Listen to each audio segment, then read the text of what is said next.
Welcome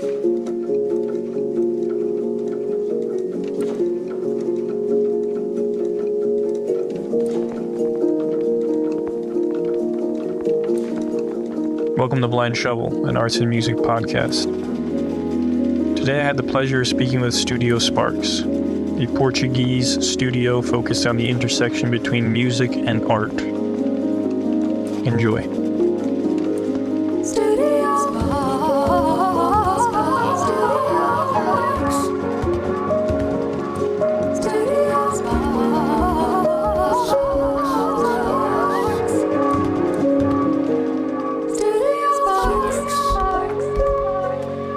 Okay, so 1, 2, 3.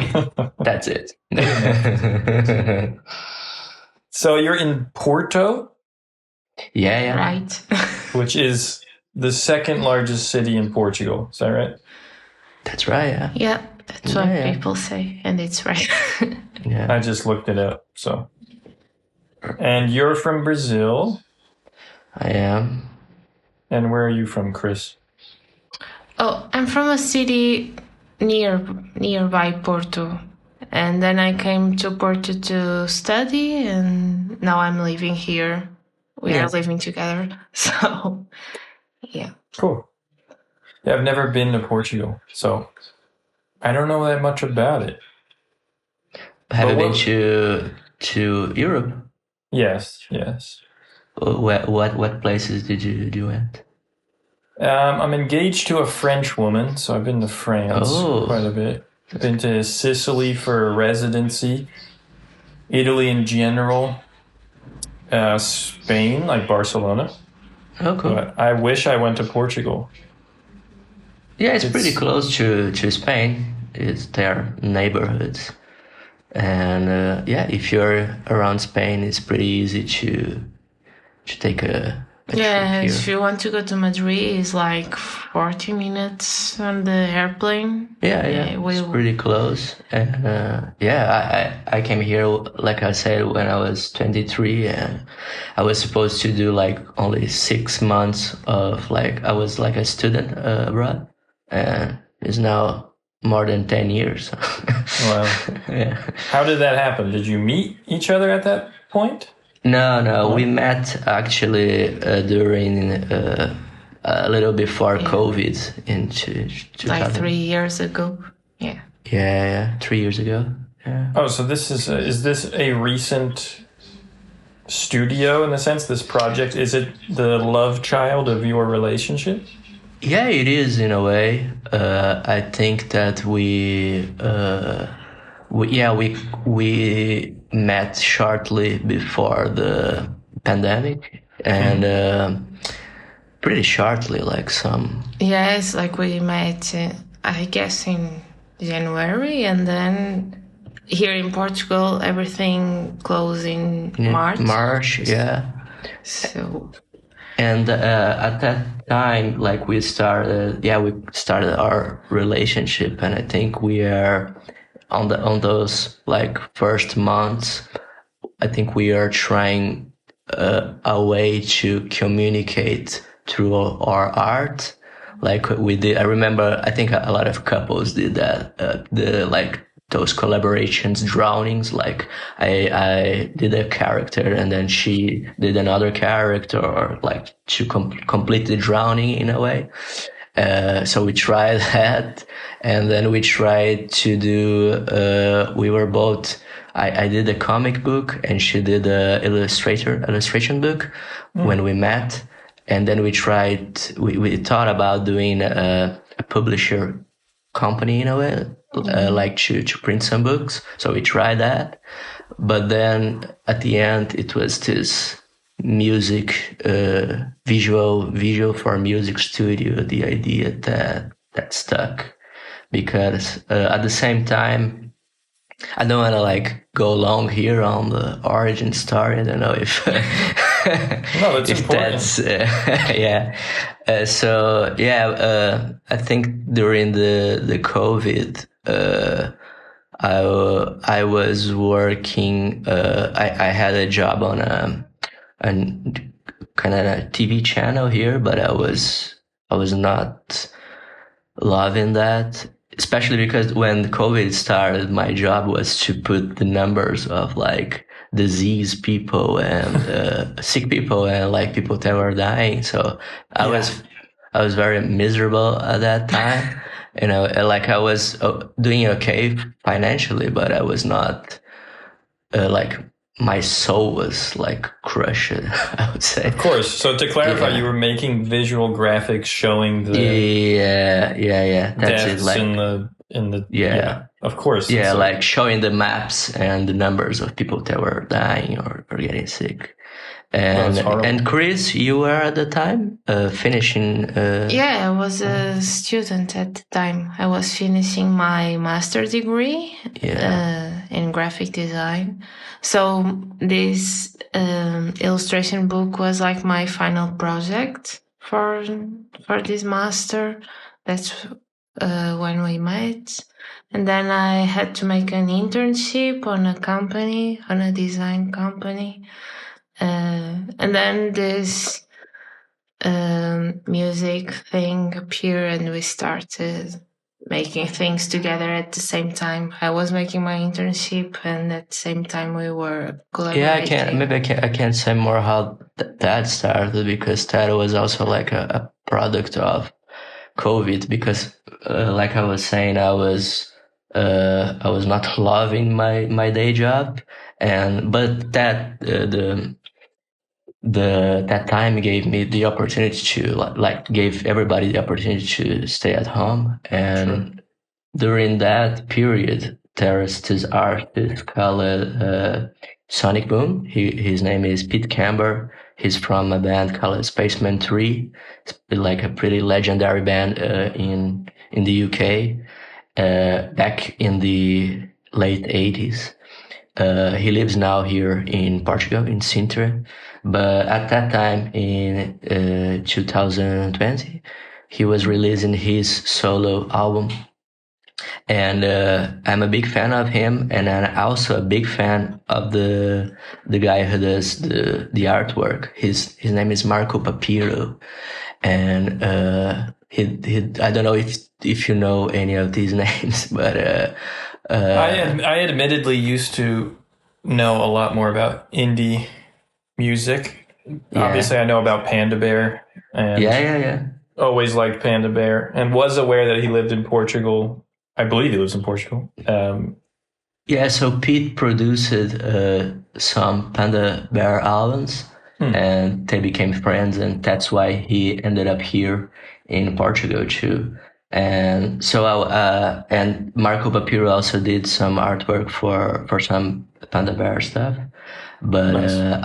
I saw the artwork that he did for Pete's album, and I was like, oh, I think that I could animate that. I think it just like a pastime during those days. Sure. So I did that on my own. Like I tried to recreate his stuff and sent to him on Instagram without expecting anything in return. But then he replied, and he was really into that.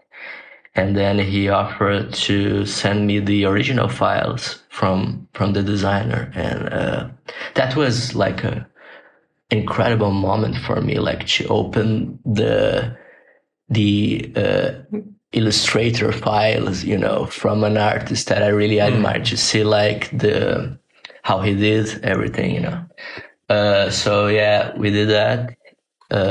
I did that at the time, and then from those small animation, it was like just some loops for him to promote the album on the socials.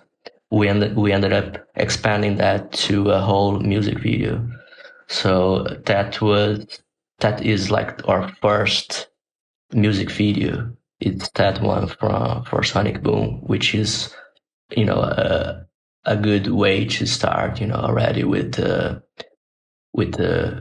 kind of big artist in the indie scene. And after doing that, that really sparked a flame on me that I was missing a lot. And I remember when we released that video, I just felt like I was very happy, but I was also like, oh, this process is done now. I finished, and I don't want this to finish. I want to do more of this. This is like the only thing that I want to do right now. And that's then, like I said before, we were trying to find a way for us to communicate through art and to, like even Collaborate. yeah, collaborate.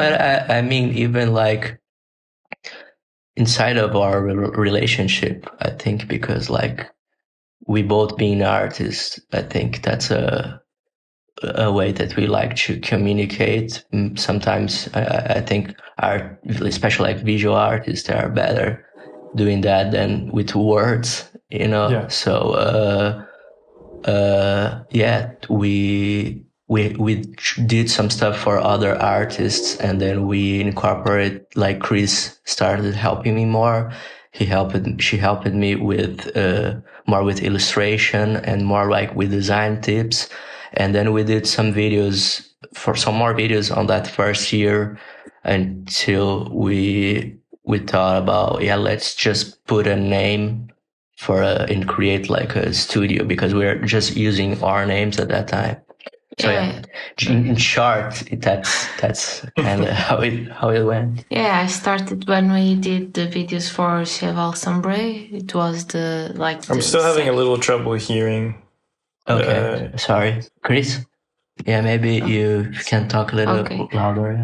I started like making the videos when you did the visuals for Cheval Sombre. It was like the second project. Yeah. It was like the first one was for Sonic Boom. It was Lucas. And then there was this artist that Sonic Boom produced. And that was when I started, like with the illustration and frame by frame animation. And that's when we started together, like Lucas said, and this first year was with our names. So Lucas was searching for artists that he liked, and I was searching for artists that I like on my own, and he on his own. Like we were sending messages on Instagram for different artists, or sending emails and sharing different musicians. So it was kind of like that we started. Yeah, and like I said, like the video for Sonic Boom was like editing those vectors that Marco did, and for this one that Chris did with me, the Cheval Sombre ones, those were frame by frame classical animation, So that was like, because what I'm trying to say is that we never wanted to just do one style of animation. We like to do 2D, 3D, those classic ones with pencil. We like to try a bunch of stuff. I think I see some other artists that work on our area that they normally develop a style and they do more on that direction. And we prefer to always like try a bunch of methods and techniques and do it all, I guess. Yeah, I see that. Does one of you specifically do the 3D animation? Or do you both do both? I do more the 3D in a way like modeling. Yeah, but I would say more technically I do more the 3D, but conceptually she's involved in the character designs and sure. And everything else, the color scheme and everything else. I think we do everything like we always like looking for the other approval. We don't do just by ourselves, Interesting. And I assume that you like all the musicians you work with, right? That's part of the energy. It's if you can keep doing that, I assume you'll always be happy. Yeah. I think it just happened. Like we just started to have a specific type of clients. It's like we work more with the Hindi alternative pop. If we did one that was more pop last year. I think we are lucky in a way that everybody that kind of reaches to us. We kind of like the songs.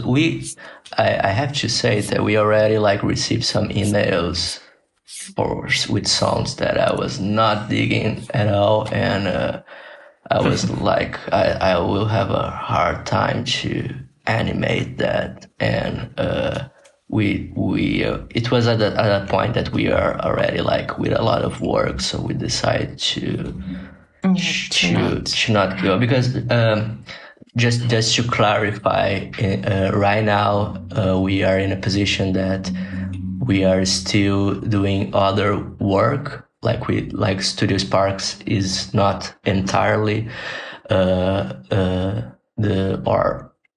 full-time job, But I'm saying right now because it is growing.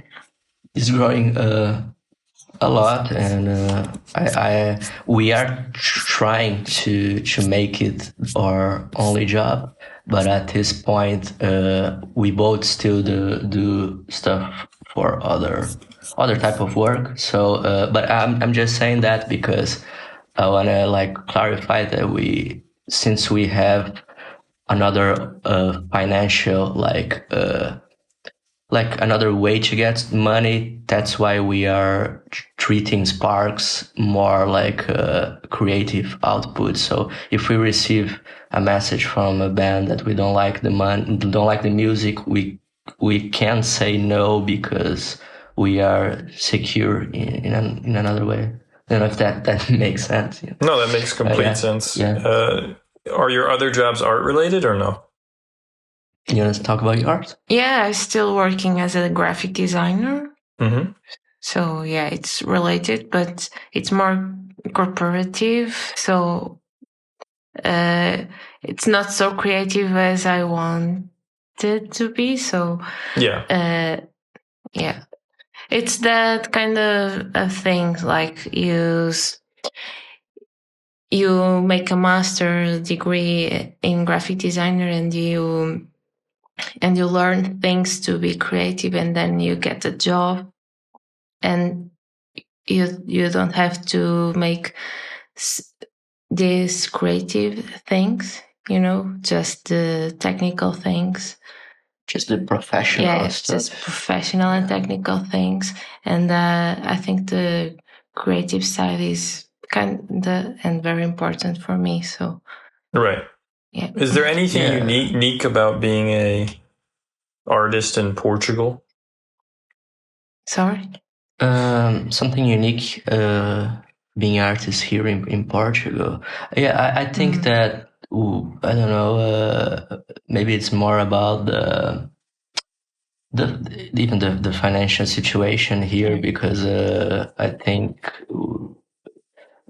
I don't know, we are kind of, I work it for many years more I work in some agencies here, like some movie production studios, and then I went to newspapers. I work in some newspapers, some TV channels here, and the visual like motion industry here, it doesn't have much. It's not very, like, I can say they don't pay a lot. Right. For me not to just being lost in words. Let me go just straight to because I know that in the UK you can find a lot of big jobs in like more, because it's solely because there's bigger. They have larger industries there. They have big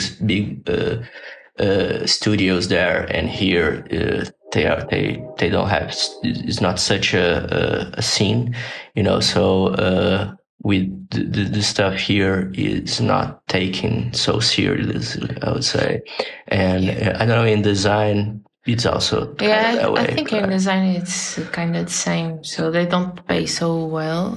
And the thing about what you were asking about being an artist in Portugal, I think we are lucky about that because our client, I can say, are not from Portugal. So if we talk about the music industry in Portugal, so if we were making visuals for a Portuguese musician, I know we weren't so good as we are, you know? Yeah, I think that if we only did 2 videos for Portuguese artists, and 1 video was for free because the artists told us we don't have money, and we accept that because we liked the music and we were starting our project and wanted to do it anyway.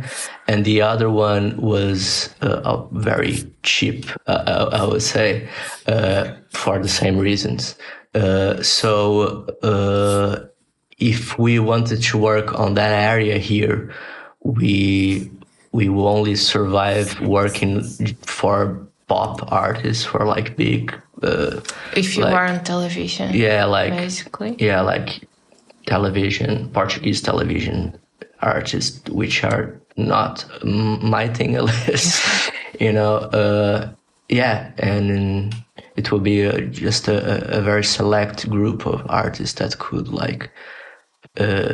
get in touch to us and for us to work. So we are lucky to, I know, because of internet and stuff like that, to work for other countries. We do a lot of stuff for the UK, but also for America too. Mm-hmm. Yeah. Do you have a desire to make it bigger than you two ever, or is it kind of about your relationship as 2 people? Yeah, do you want to comment on that? Sometimes we talk about that, and I think we kind of agree that we have a vision that we want to keep our signature. It's like if we are making a project, we want people to know that we made that project. It's like it was Spark Studio, so it was by Chris and Lucas, so it's like the when outdoor stuff. Yeah, when we started this project, the name studio was something that we thought about instead of like agency or I don't know, corporation or something else. We thought about studio because we wanted to be the studio of Lucas and Chris, and I think for now we all the work we did by ourselves. Of course, that if we get some larger projects, that's something that, like I said, we never did, but we are open to collab with other visual artists. But like Chris was saying, I think it's important for us to keep like the signature that is our. For me, that's very important because I don't have any interest in being like a guy who just take care of emails and then is just like a boss of a team of artists. I want to do the art. I want to take the pencil and get my hands dirty.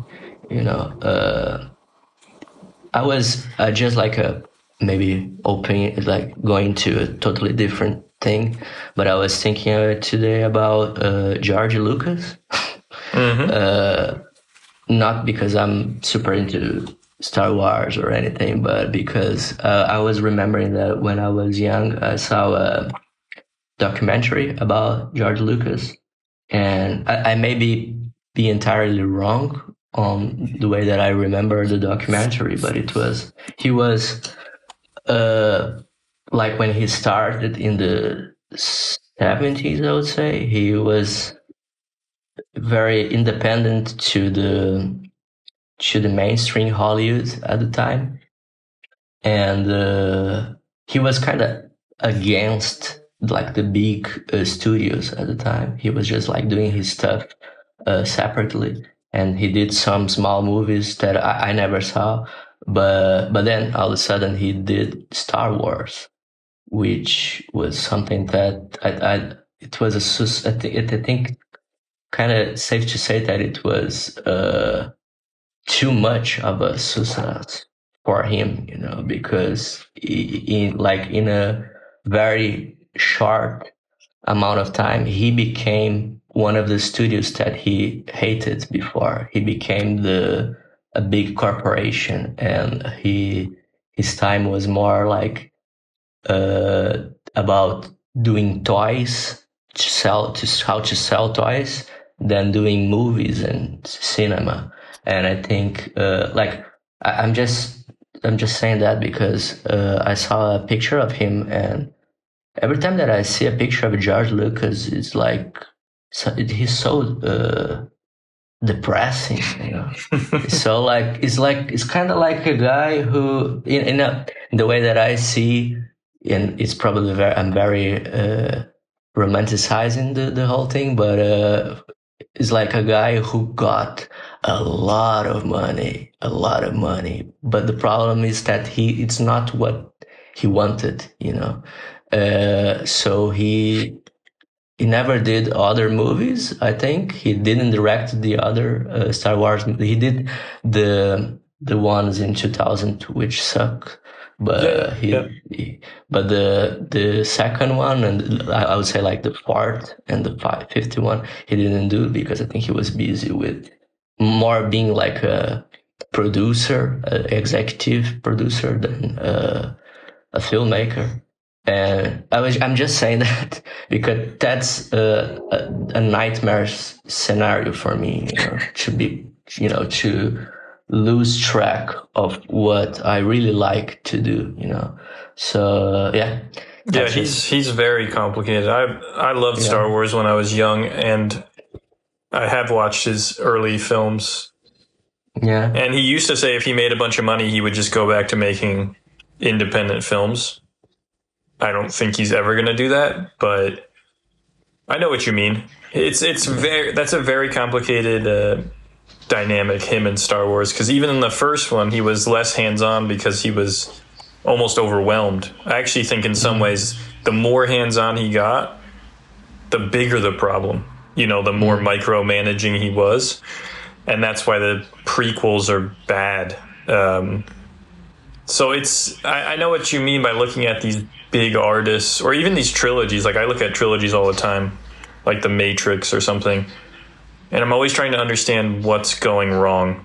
Why is the first movie really good and then everything sucks? It's usually money and probably living a better life than maybe your art can provide.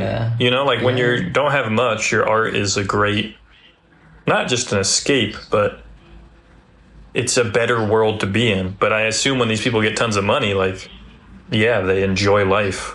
I think that happens with musicians too. I saw, I don't remember where, but I saw a thing like that. Normally bands, they have material to write 2 albums, and then the third album, it's songs about being on the road, because that's your life now, you're just on the road, True.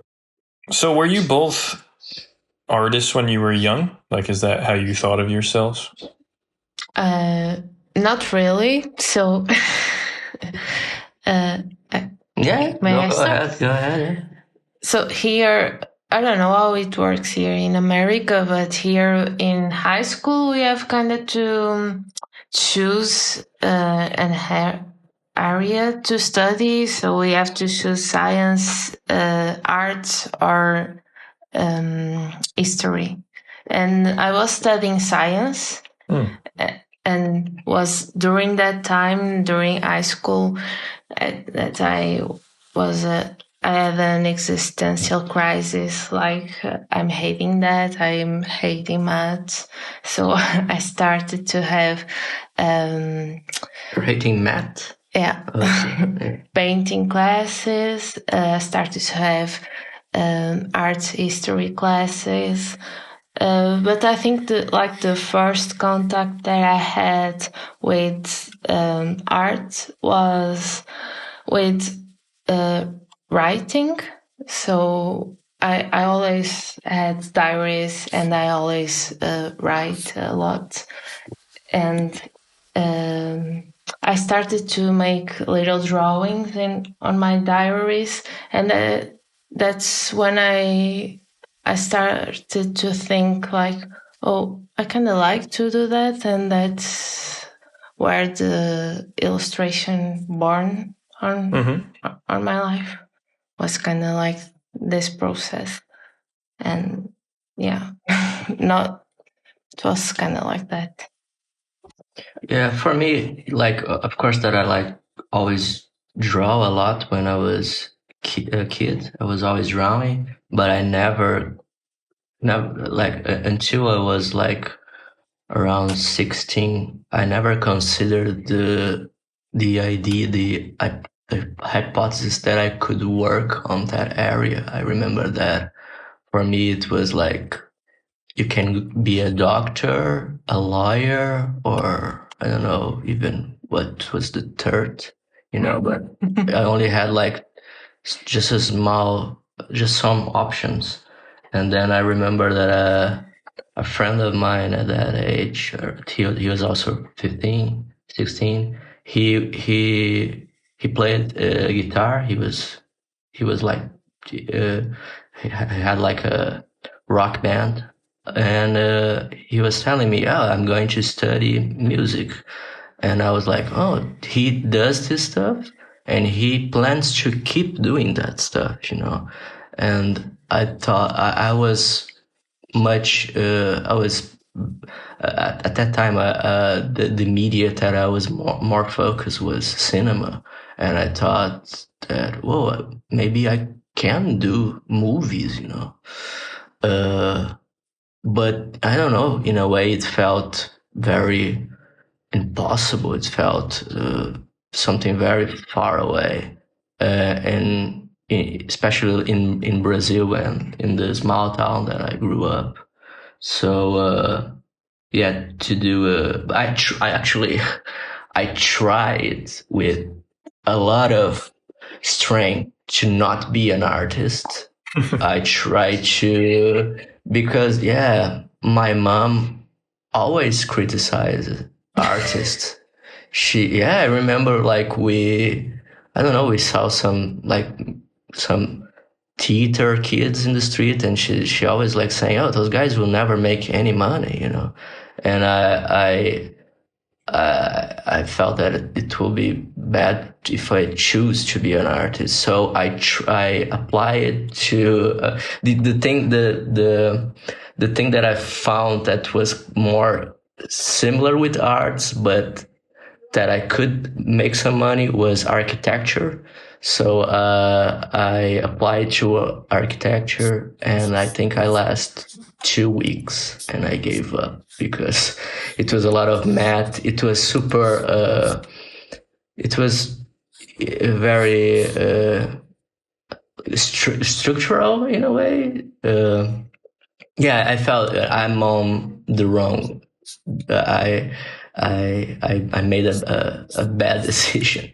So I for a little bit I was very lost until I found a place that had visual arts, and that name visual arts. It was different than fine arts. Visual, I thought it was maybe it's more video, and video is more cinema. So that's the one that I chose, visual arts. And during that I found that they had this scholarship program here in Portugal.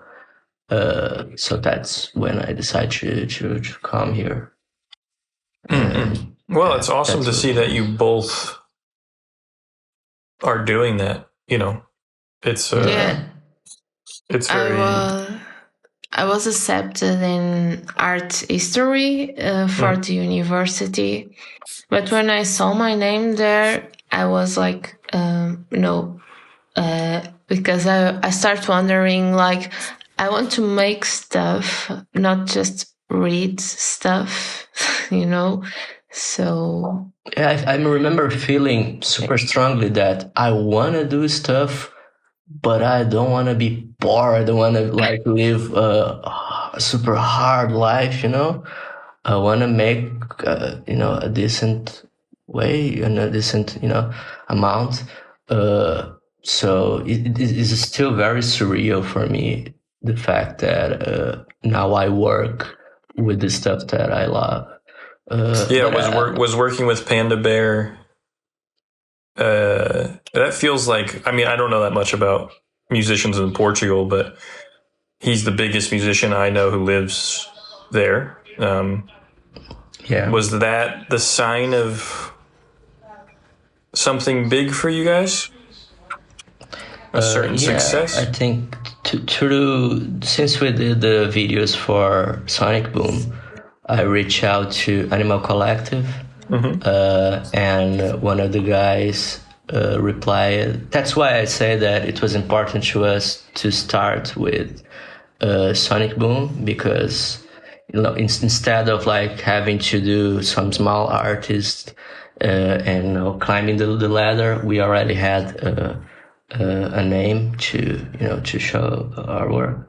So when we say that we did stuff for Sonic Boom, the guys from Animal Collective were down for us to make a visual for them too, and then now recently Sonic did an album with Panda Bear, so that's how we make stuff for Panda Bear in a way. Yeah. But answering your question, Animal Collective is my favorite band. So that was a moment that it was like, yeah, I could die now, kind of very satisfied, or I can like never do any work again, and I'm kind in a way satisfied. It was for sure like a goal, something like to. Yeah, it was kind of like that, and we are kind of like living after that fact now, and still very like excited to do more stuff, yeah, and meet new artists. But I was going to ask the same question for you. You know, how was your process, and if you went through some of those turbulations that me and Chris described. What do you mean? Can you say it in a different way? No, I mean like when we because you asked if we were artists from the start, from when Sure, we sure. are young. Yeah. Did you felt those things too, and those insecurities too, when you were? Yeah. So, part of the reason I ask about Portugal or even Yeah. Brazil is I think although it's hard to be an artist and make money anywhere, I think American artists take for granted how much easier it is to make money in America in respect to the amount of work, the amount of jobs. But growing up, I have 4 older brothers. None of them make art per se. My parents don't make art. I just naturally gravitated towards drawing comic books and cartoons. So I always did that, but I never thought about making money via it.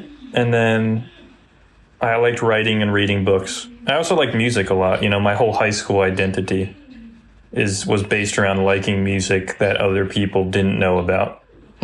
This kind of thing. Animal Collective being one of the main things that I liked. And then I was either going to go to school for English or like writing or art. And I went to school for illustration. I did some editorial. Then I mostly did comic books, like alternative comic books. And that didn't make money, but, I accomplished things that I was proud of. And I did graphic design on the side. Now I do all sorts of things, graphic design, fabrication with CNCs and art, furniture. I run an art center in the town. So I've run music venues and galleries. So like for me, that's kind of that collection of things. I saw on your website that you did some posters for bands and for music events too, right? Yeah, I used to run a venue under my gallery, and it was mostly like noise, and they still make emo music in New Jersey. So I don't. My Chemical Romance is from there, right? I don't know. It's really not my world. I just simply showed what was there, and. No, like I saw you were looking at that Black Dice, or you're showing that Black Dice book. I used to really like that, and Paper Rad and all that, that aesthetic. Yeah. But I've been very fortunate. I mean, like I said, I think it's easier. Not in the way of government funding, like you just don't really get that as an American artist until you're much older. But I just think there's more work. And I've done some music videos, which I love. It's kind of a great fusion of what I like, because I also like film. And I also, just when I was young, like the craziest visual things I would see were music videos from the 90s and 2000s. Yeah. And they're imprinted in my head. Yeah, I love those. I don't know how are the names of those animations, those logo animations, those MTV logo reveals, logo idents. They are so crazy. Yeah, a lot of stop motion clay stuff. Yeah. Pee-wee's Playhouse. So we definitely like similar things, and I think we like pull from the same world a lot. But, so you don't think you did stuff more like feeling that more for fun? I'm getting like more like I want to do this because I feel good. I feel feel happy doing. That's a good question. I don't know if it's fun, and I don't know.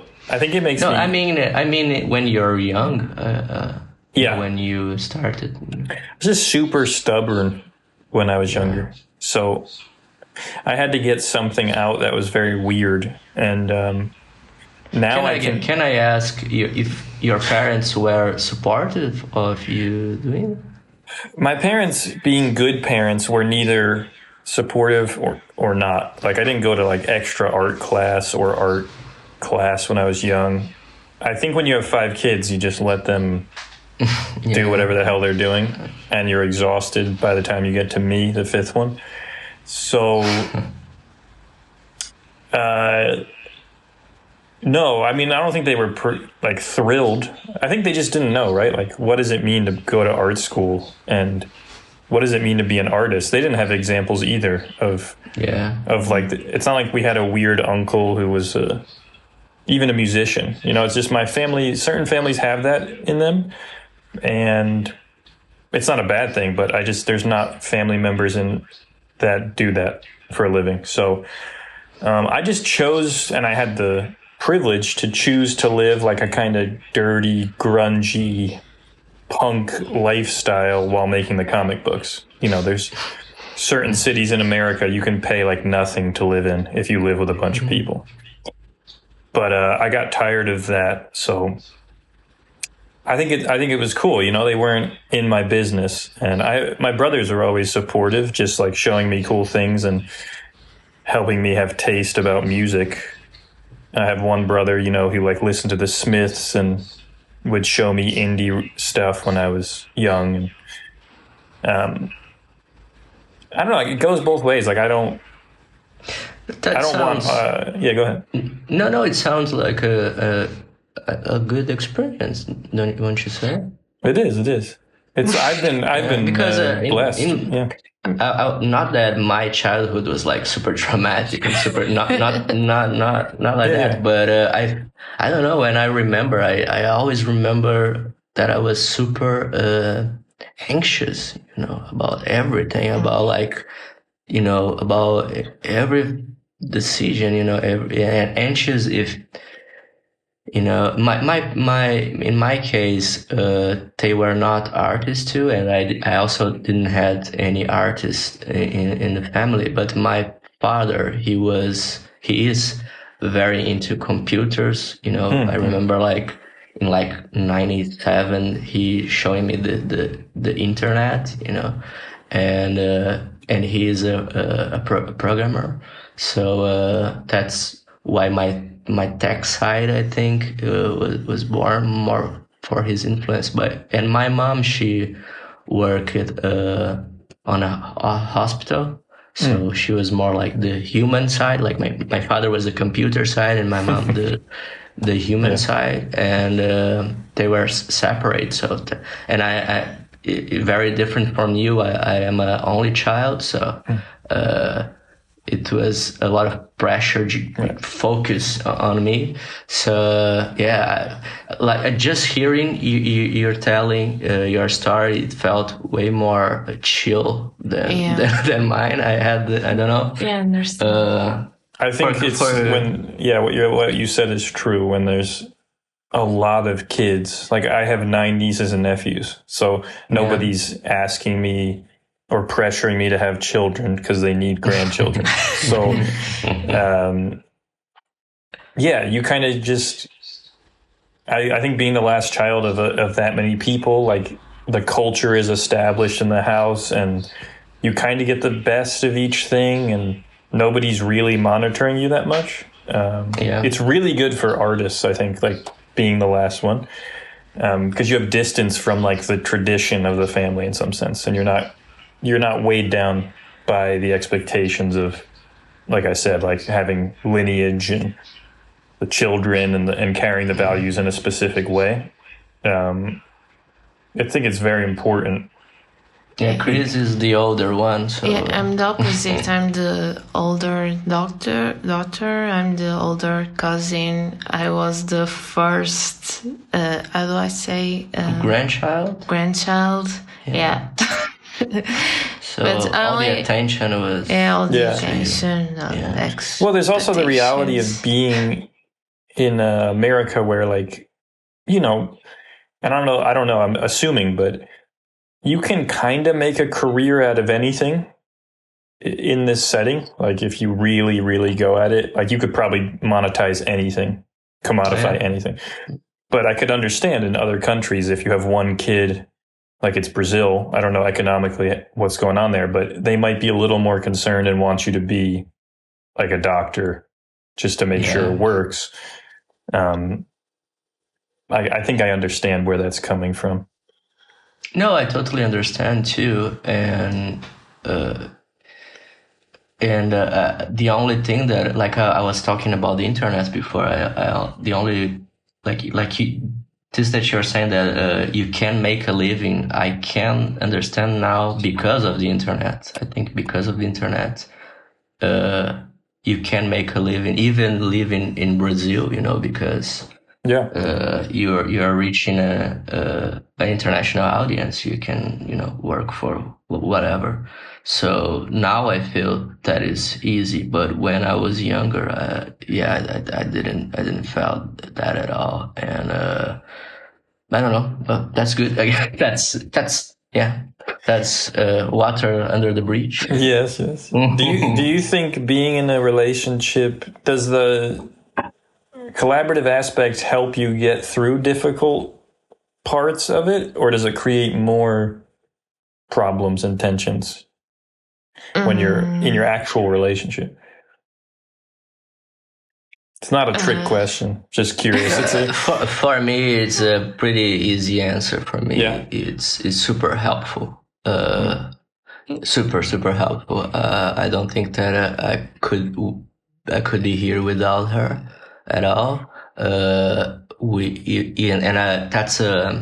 that's a talk that we are having, because like I said before, we are at a point that the studio is growing, and we are thinking about focusing more time on it. And I am more focused because I work from home, so I'm doing that more than her. But we are at the point that, like I was telling her, I think I really need you more. I think the project needs her more, because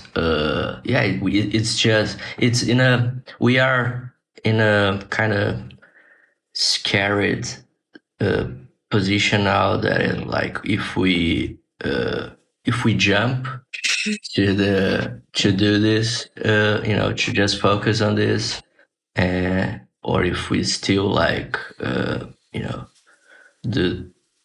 I think we already have the answer.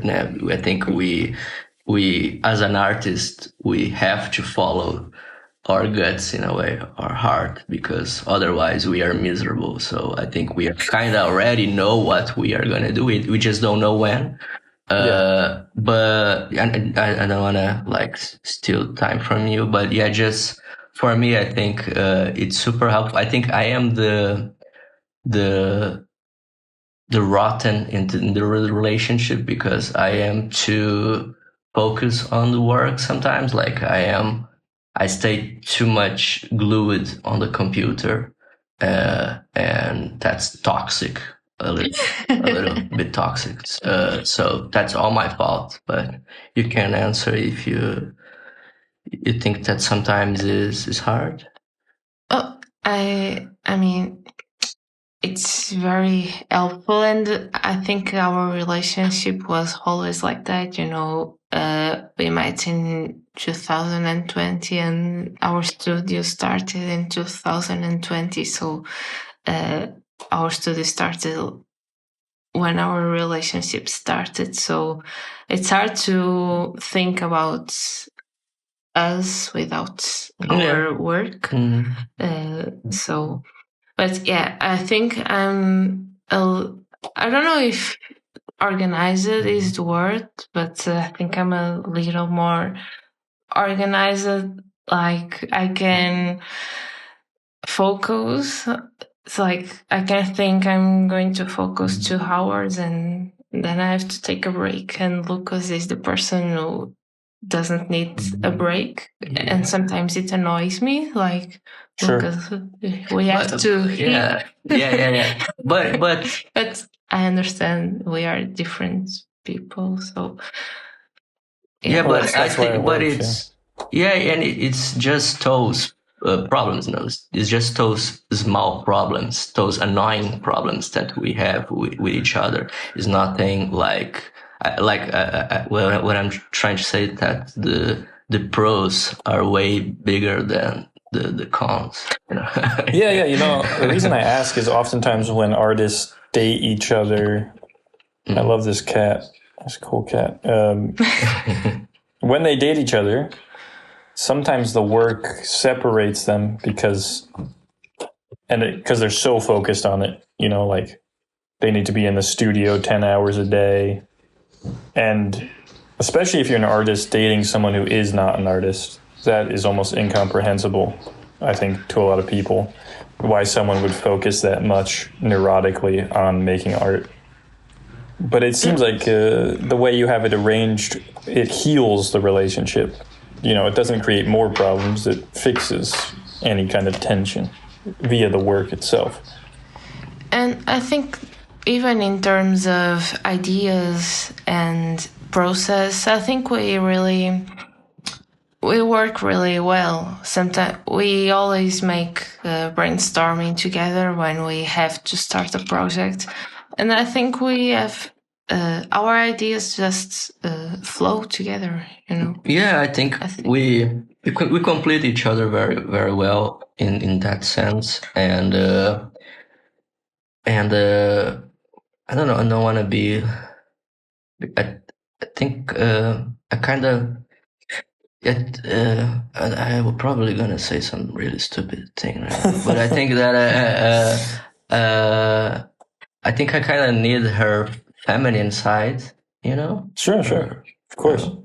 That's feminine. I'm just gonna say that overall in my life, that her perspective on things is very different from mine in some stuff, and I think you need to be, of course, open to hear those ideas and to apply those stuff more in your life. And for me, it's been very helpful, and for the work too. And also what you say, that is very hard to separate the studio and our relationship. I think she's right, because sometimes, like, when we receive I don't know, an email for a new project that we really like, that sparks our relationship too. Like, we get super happy for that opportunity, and I always spend the dinner talking about that. And yeah, so it's very it's not mixed. a problem. No, yeah, at all. I would say. Sounds fun. Yeah, and we try to like always split things in a way, like, oh, what do you prefer to do and what I prefer to do. Like, she's more she likes more, not just she likes, but she's better at replying to emails than I am. So okay, she can do that and I don't have to do. And if we have something that both of us don't like to do, then one have to, I will try that and be open to that.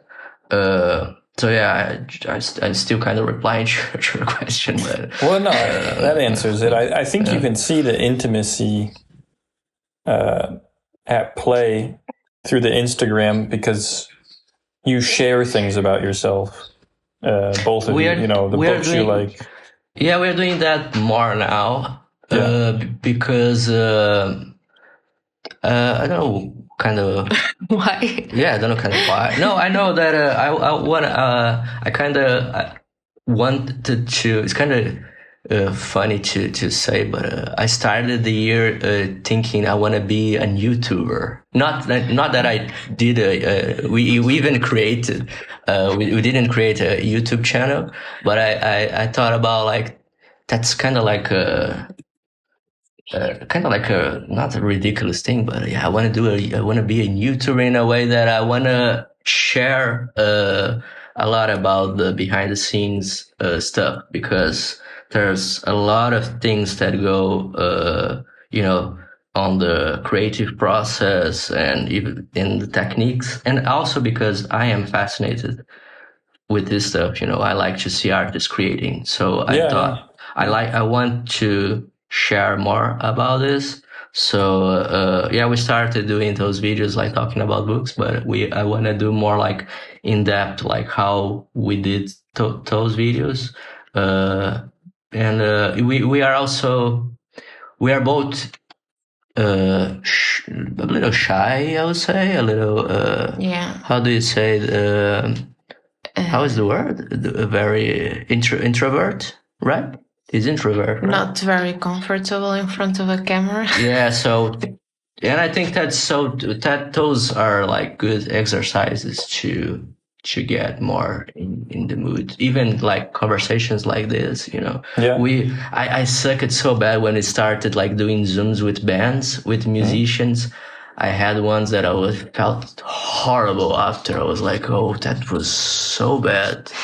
And I think I got a little better. So yeah, I like to exercise. We like to exercise this, I think. Yeah.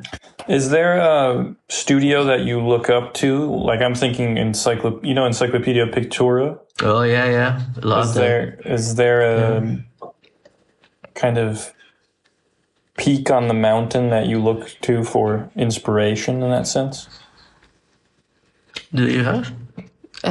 A studio. There is like a goal for us. Yeah, I know it. Cabeça Patata. Oh, do you know Cabeça Patata?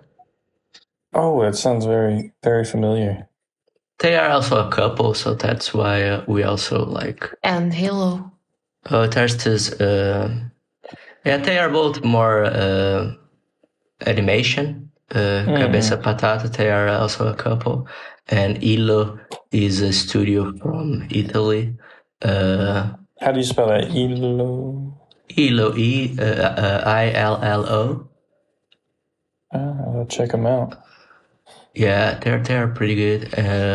But I don't have like a studio like that we wanna be like them, because like I'd say we like to do a lot of different stuff and try different techniques and we want to keep it as a project, as a kind of personal project.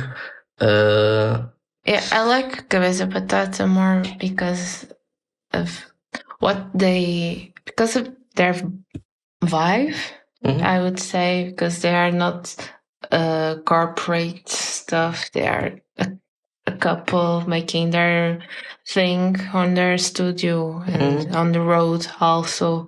And also I like their characters, and they make craft stuff. They make painting, they make textiles, and I like that part. So for sure. I think that's a thing that we all, because Chris is doing a lot of ceramics now. I'm trying a little bit too. I'm failing terribly, but I'm trying. And yeah, we like to.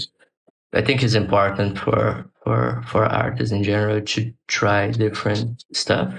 I think. Because now it's everything on the computer, so I think it's important. Because I also do comic books. I did a book. When we met, I was finishing a book, and then I started another one during COVID, and I was like, oh, I'm gonna do a very simple story. I'm gonna take like 4 months to do it, and it's been like 2 years now, and I'm still doing that. Of course, not in full time, but it happens. Comic books are very difficult to finish. They are, and for me, I don't know if that happens with you too, but like for me, it's a completely different thing of doing animation. Like animation, like Chris was saying, I can do that the whole day. I can skip meals and just do it, because it's very like technical and you just have to put values and stuff. And illustration for me, like I do 1 hour of like and my energy, it's all drained. I don't want to do anymore. And I was very inspired actually by Roman that you interviewed. He did a thing years ago on his Instagram that he posted some illustrations that he did during the morning and some that he did late afternoon. And you can see in a way, I would say that the ones that he did in the morning were way better than the ones. Better is not a good word, but I felt that they looked better than the ones that he did more late on the afternoon. So I always had that idea that in the morning you have like your brain is rested and you're full of juice and you're flourishing. So I try to do comic books more in the morning. I do during render time when I'm rendering a video. I try to draw, but I felt that after doing like 1 hour or 2, I cannot draw anymore. I cannot play. I can, but I feel the result is very inferior to the ones that I did before. I don't know if you have some experience similar with that, or you can do all day. My days are so mixed up at this point. I don't even know. I think my golden hours are like somewhere in the afternoon. So I don't know why, but I'm just not. Cool. Yeah, I understand what you mean, but it's exhausting more than like I designed furniture on Adobe Illustrator, like the vector files for the CNC. That I could do that without losing much energy. But drawing it's a lot to handle. But yeah, maybe we'll be in touch about. I run an art center in New Jersey, and we do a lot of music. It's a music venue. So it might be interesting if we do something with the logo. I don't know if you'd be interested in that. Oh, for sure. Yeah. Like a visualization for shows beforehand or after, or even for the before the movies. Like I show a lot of independent films. Like yesterday we did a Metropolis with the indie guitarist doing live accompaniment, and that was very interesting. So I feel like we have a lot of crossover. Yeah, for sure. I also felt that your art is very musical in a way. It is. You know? That's true. Yeah. Even my comic books are more about rhythm than narrative. Like I'm trying to rhyme symbols and actions more than I am trying to write a particular. We are always we're also looking for places to screen our videos, because some of them we kind of like treat them as a short movies, and they all live on YouTube, but we like to see them in the real world, I would say. So if you have like an opportunity to scream on the place that you work, we will be down to send the file or do anything like that. Certainly. Maybe an animation festival would be cool. Something like that. Animation and music. Yeah. Well, it was very good talking to you. And good to meet you. Yeah, it was lovely. Thanks again. Thanks.